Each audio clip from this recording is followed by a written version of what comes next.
Thank you very much, ma'am, for your continued support. In case Pongi's story it doesn't haunt you enough to dig deep into your pocket and ask yourself, why should I be supporting the foundation? I hope I add a bit of conscience and conscience that you get to acknowledge why we are blessed. We are blessed in order for us to become blessings. My story, I mean, I was asked, I'm also one of those individuals that have supported the foundation since inception. And every year we journey together, and I've seen the incredible contribution that has been made in people's lives. That whenever I receive a call that once again foundation needs you, I don't even question. I always just jump. And I'd humbly request that whatever is asked for you to do, whatever God speaks to you, to contribute towards the foundation, don't even question it.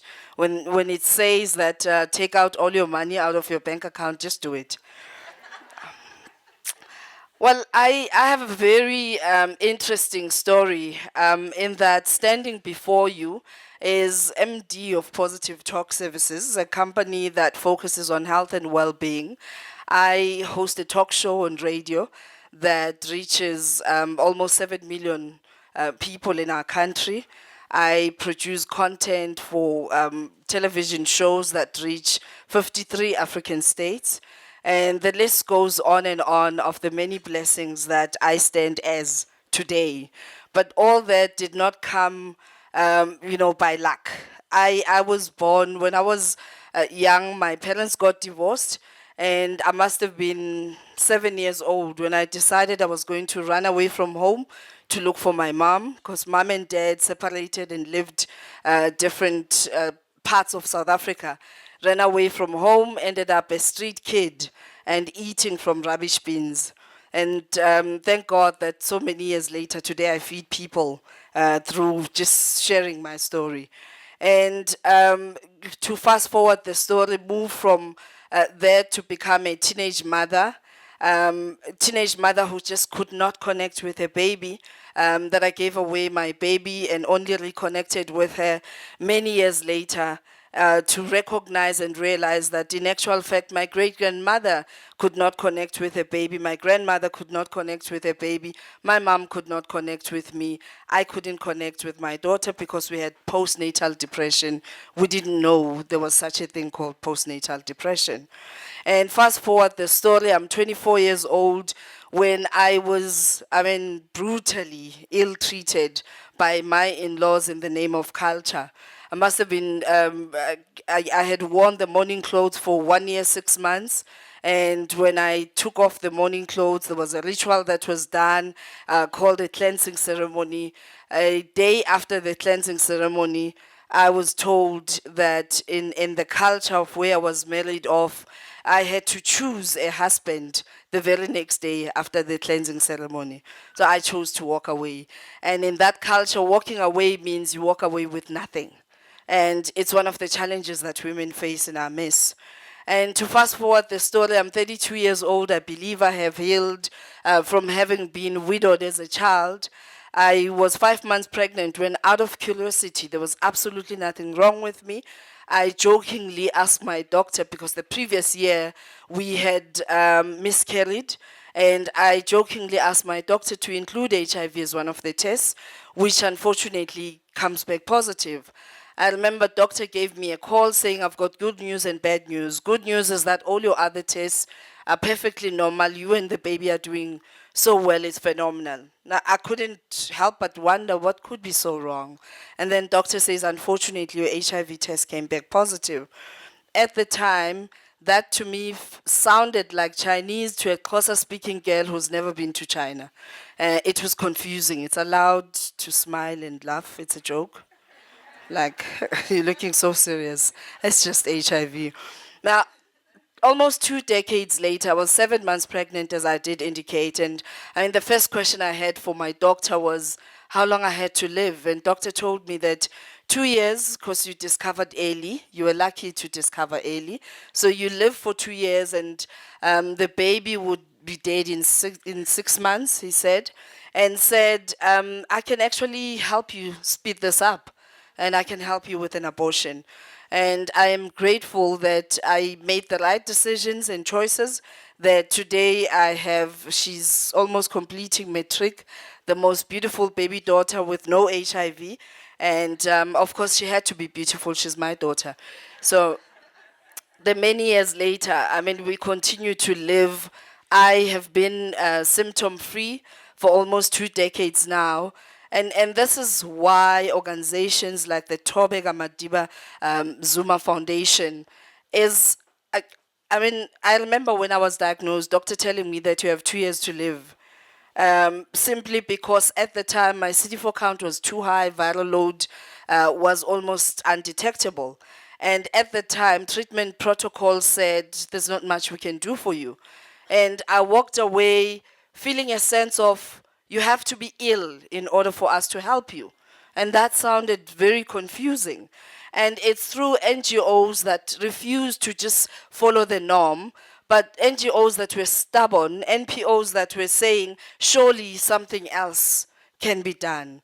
And through the support of the many organizations that were researching information at the time, I managed to make informed decisions that not only helped me to take the nevirapine that was necessary to prevent mother-to-child transmission, that I gave birth to an HIV-free baby. But when I looked at my journey at the time, because I mean, having moved from the streets, I also somehow managed to get myself into school and became a nurse. And that information came very handy in making decisions. And I believe that ignited and helped me develop this passion to educate, enlighten, because conditions like HIV were introduced to us as that condition that takes away your right to being. Many people die in shame, in confusion, because not only was it deliberate to confuse people that HIV equals AIDS equals death. And that distortion, unfortunately, so many people are still stuck with it. So when we allow and assist organizations like the TMZ Foundation, not only are we giving people a lease to life, but we also, contributing towards taking away the confusion that is associated with the many conditions. And I believe you, Pungi, I equally was there from the time you were diagnosed to throughout the journey. Pungi is one of our contributors on Metro FM Talk regularly when we talk about cancer. And through your story, you've supported so many people, you've given so many people the right to being and the right to choose what works for them. So my passion to educate not only has taken me, I mean, I remember one of my highlights was meeting Nelson Rolihlahla Mandela. I was invited to come and give a talk in Ngqeshe. And at the time, I was already educating about HIV. And perhaps before we even get there, how do I even get to a place where I see HIV as just a viral infection?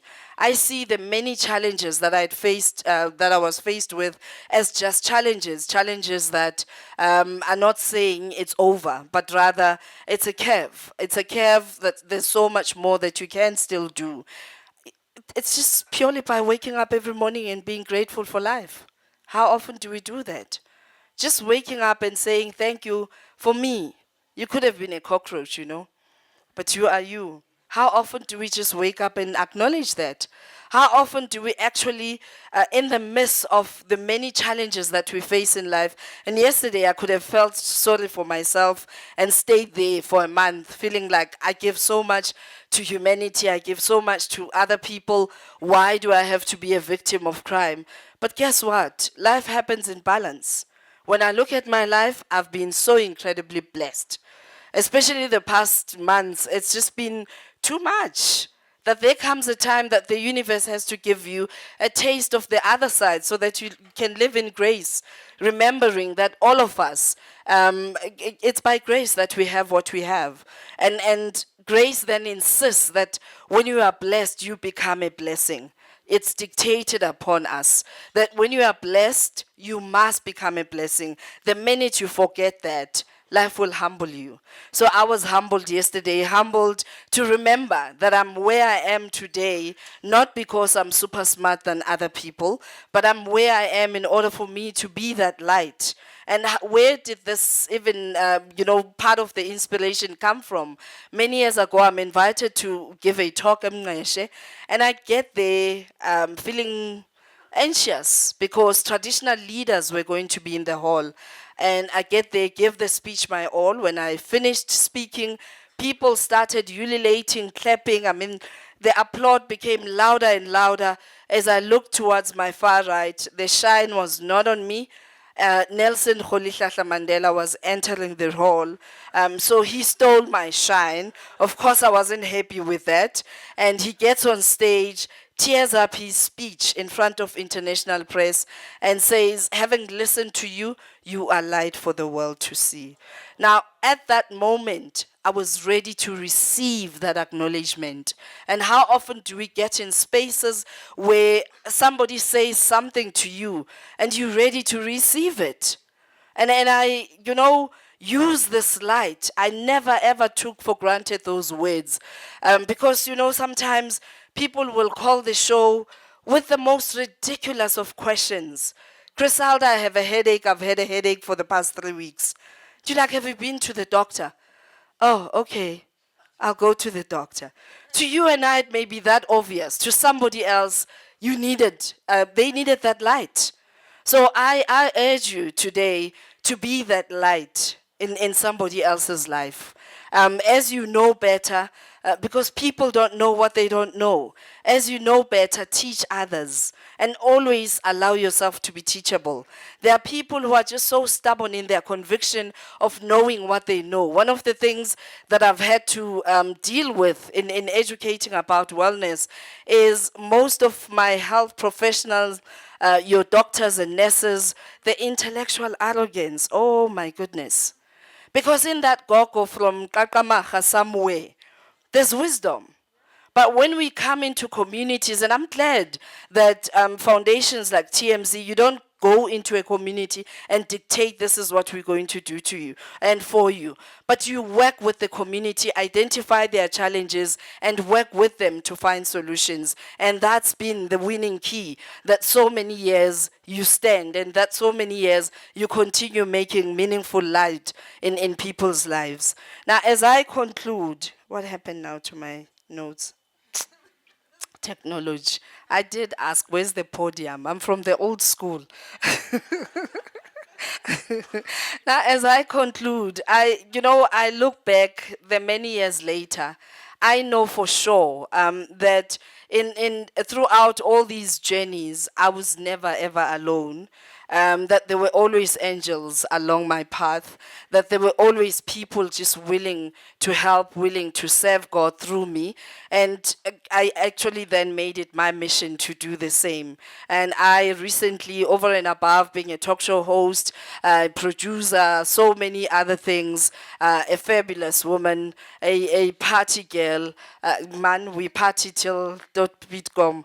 But when it's time to worship, we remember our place. And because we know that we are because He is. And we know that we are nothing without God. And I always say to people that even when I'm in a corporate environment, if you don't want God in your corporate space, then don't invite me. Because if I'm there to share about myself, it's God first, then Criselda and everyone else. And in all the blessings that I've been blessed with, God, I remember when I was a little girl, the mistake they made was to tell me that I have 10 minutes and I talk for a living. So please indicate to me if I'm saying too much, because I'm trying to figure out that in this incredible journey of so many inspirational stories, what do I take out? What do I leave out? So I was telling the story of, as a little girl, you ask yourself, what was my biggest dream? What is it that I wanted to be? All I wanted to be was a princess. And to me, being a princess meant being on stage and wearing white gloves and, waving, that everybody looks at me and just envy me. And they look at me filled with so much love. That's all I dreamed of. And one of my passions as a little girl, I talked a lot. And guess what? Today, I grace stages that I never ever believed I would. And I stand in those stages. I watch the audience in awe, looking at me, feeling like, oh my goodness, she's so beautiful. I receive a thank you. I know already that that's what you're thinking. And, I wave that hand on that stage. That means I am indeed living my dream. And so many years later, if I can just help somebody, just one person, to go back, look at that little girl, what they wanted to become, and live that. Because when you do something you love, you do it with passion, and passion does indeed pay the bills. Thank you so much for the opportunity.